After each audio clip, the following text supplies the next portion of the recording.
Hello everyone, we are going to start class 9 civics और civics का हम chapter number second पढ़ रहे हैं। तो इससे पहले हम कई वीडियो कर चुके हैं इसके। आज हम एक नए टॉपिक के साथ आए हैं इस वीडियो में और वो टॉपिक है arguments against democracy. Democracy government के कुछ वीक पॉइंट या फिर नेगेटिव पॉइंट हम कह सकते हैं। तो इसमें हम देखते हैं बच्चे, फर्स्ट है leaders keep changing in democracy.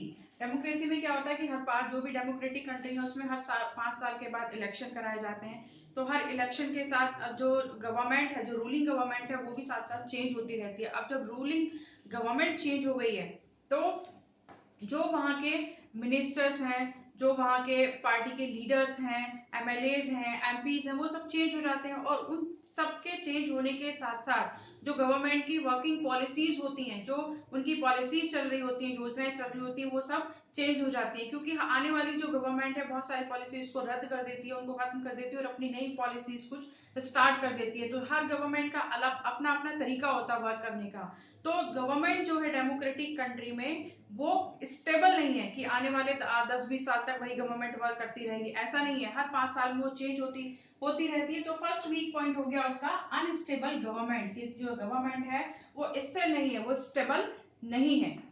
चलते हैं सेकंड पॉइंट की तरफ। सेकंड पॉइंट है democracy in all about political competition and power play.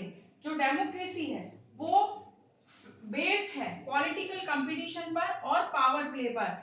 हर कोई जो भी पॉलिटिकल पार्टी से जुड़ा हुआ है वो चाहता है कि पॉलिटिकल कंपटीशन में वो सबसे ऊपर आए, वो उसके पास पावर हो, जो भी उसके पास मसल्स पावर है या फिर उसके पास जो जिस भी तरह की पावर है उस सबको वो यूज करता है। और उसमें यूज करने का उसका एक ही मोटिव है कि वो पार्टी में सबसे ऊपर आए, मतलब वो पावर में आए, वो जो सत्ता है वो उसके पास आए। तो वहां पर मोरलिटी का कोई स्कोप नहीं है। मोरलिटी मतलब नैतिकता बताने वाला कोई नहीं कि जो आप कर रहे हैं वो गलत है या सही है, या ये आपको नहीं करना चाहिए। नैतिकता उठाकर एक तरफ रख दी जाती है, उस पर कोई ध्यान नहीं दिया जाता, ना किसी को कोई कहने वाला है कि आप इसको नहीं करिए। तो सिर्फ सभी को, जितने भी लीडर्स हैं उनको पॉलिटिकल कंपटीशन में ऊपर आना है, पावर होने चाहिए। इसीलिए जो मॉरलिटी है वो बिल्कुल खत्म हो गई है, उसको बिल्कुल हटा दिया है। ये भी इसका एक सेकंड पॉइंट है या फिर इसका एक वीक पॉइंट है। बात करते हैं थर्ड पॉइंट की। थर्ड पॉइंट है so many people have to be consulted in a democracy। Democracy में अगर डेमोक्रेटिक गवर्नमेंट अगर किसी भी डिसीजन को लेती है तो उसके लिए बहुत सारे स्टेप उसको फॉलो करने पड़ते हैं, बहुत सारे लोगों से उसको कंसल्ट करना पड़ता है। इसको हम एक पॉजिटिव पॉइंट्स की तरह भी ले सकते हैं, इससे आने वाले वीडियो में हम इसकी बात करेंगे। अभी हम इसकी नेगेटिविटी पढ़ रहे हैं। तो नेगेटिव पॉइंट कैसे है, क्योंकि कोई भी डिसीजन लेने में बहुत ज्यादा लंबा टाइम लगता है, वो डिले होता चला जाता है, उसमें टाइम पीरियड ज्यादा लगता है। क्यों लगता है, क्योंकि वो उसमें बहुत सारे लोगों के साथ कंसल्ट किया जाता है। अगर हम किसी भी गवर्नमेंट ऑफिस में जाते हैं तो कोई भी काम कराने के लिए तो पता चलता है कि अभी हमारी फाइल उस ऑफिस में, उसके बाद उस ऑफिस में जाएगी, वहां से वहां जाएगी। तो जो भी डिसीजन है वो बहुत ज्यादा डिले होता चला जाता है, डिसीजन लेने में बहुत ज्यादा देरी होती है। ये भी एक इसका वीक पॉइंट है। बात करते हैं फोर्थ पॉइंट की, फोर्थ वीक पॉइंट की। वो है elected leader do not know about the best interest of people. अब जिसको हम लोगों ने वोट किया है, जो इलेक्टेड होकर गवर्नमेंट में आ रहे हैं, जो गवर्नमेंट को चलाने वाले हैं, हो सकता है कि जिस भी कंस्टिट्यूएंसी से वो आए हैं और वहां के लोगों के इंटरेस्ट के बारे में, वहां के उनके वेलफेयर की वर्किंग स्कीम क्या होनी चाहिए, उसकी नॉलेज ही उसे नहीं है, तो कैसे वो डिसीजन ले पाएंगे। तो इसके चलते क्या होगा, जब उनके पास नॉलेज ही नहीं होगी, उन्हें पता ही नहीं होगा कि लोगों के वेलफेयर में किस तरह से वर्क किया जाए, किस तरह की पॉलिसीज इंप्लीमेंट किए जाए।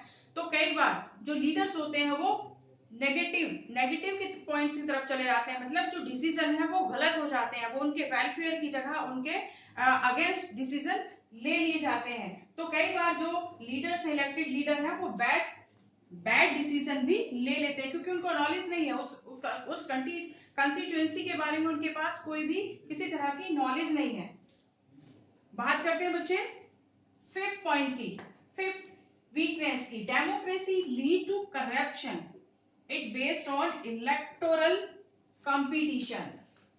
जैसे हमने सेकंड पॉइंट में पढ़ा था कि there are no scope for morality की नैतिकता बिल्कुल खत्म हो गई है। तो नैतिकता खत्म होने का मतलब क्या है कि जो डेमोक्रेसी में है, जो पॉलिटिकल पार्टीज में है, उसका जो मेन मोटिव है, मेन फोकस कहाँ पर है कि वो किसी भी तरह से सत्ता में आ जाए, वो किसी भी तरह से पावर में आ जाए। उसके लिए उसको चाहे कितनी भी मसल्स पावर यूज करनी पड़े, किसी भी तरह के लोगों को प्रलोभन देने पड़े, किसी भी तरह से लोगों को एक्सप्लॉइट करना पड़े, या कुछ भी उसको करना पड़े, वोट खरीदनी पड़े, या जो भी मल प्रैक्टिसेस है वो यूज करनी पड़े, तो उसको पावर में आना, उसको इलेक्टोरल कंपटीशन को जीतना है।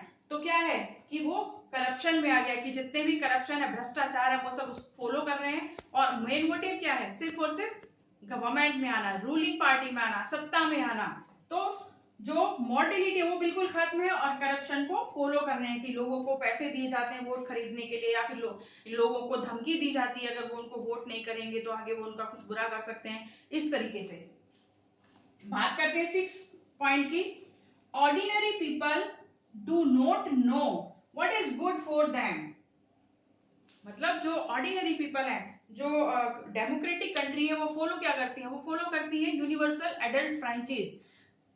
यूनिवर्सल एडल्ट फ्रेंचाइज क्या होता है बच्चे, कि वहां पर 18 एज से जितने भी ऊपर के लोग हैं, चाहे वो अमीर है, गरीब है, छोटा है, बड़ा है, किसी भी तरह का है, चाहे वो पढ़ा लिखा है, चाहे वो बिल्कुल अनपढ़ है, उसे कुछ पता है नहीं पता है, उन सबको राइट है वोट करने के।